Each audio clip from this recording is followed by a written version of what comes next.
Sa panahon karon ikaw ang igugmaon, antusin ako bisag wa ikaw ang kaon. Kaya lamig jud na nga wala nang akong gugma karon dili jud pa naon. Bisan pa ikaw sa ako nagkait. Sambalang anak pakanon ra kang chocolate. Oh, nagana igog nimong mga classmate kami yung hanggat og kanila og det sa eskwelahan always to face.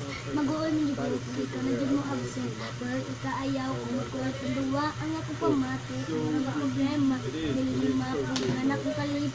Kung magpuyo ba natutulog ang lawa. Ayaw ka bala ka daywa kung gugma kalip di ko kung maka.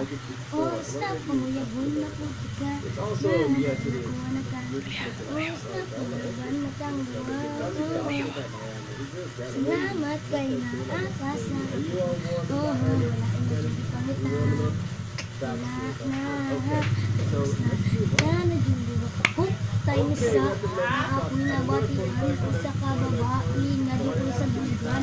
Sukad sa part 1 akong iamping na naarak kami sa akong kiliran sa mga luha o mga kataw o iyang tanin sa ikaw makasama ay iyagwal ka tanan kasama bisan pagbatasan mo dali ra maulit karon uyab na ta akong iamping kahit sensitibang dughan di ka kasagdan nani kamot si pait para magdugay dili ka biyan mas ako magma uragas na paray buwag so katag-uyab kong duwawa o gamahay ngayon ko madalas sa ubang tao mani seryoso mas na part mas na uyabon na po ka nakuha na ka mas na uyaban na tanduwa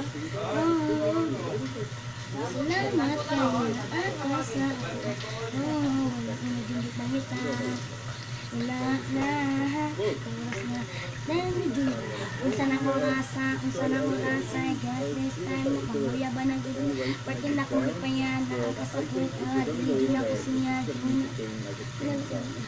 wala dili dun makaya so hindi ko grupo pangluya ba na dun kugulingon ko dili dun na kontento kung wala ka dili maagon nakunan nila na ko ikaw dun na sunat na ginawa kung kadili masiguro dugan na higugma nan nahigugma sa imo murag ka agwanta dili ka agwanta kung mawala ka sa ako murag ka maroma para kini sa babae dala kini si pait baton hos na pumuyabon na po ka kaya makuha na ka hos na pumuyabon na po ka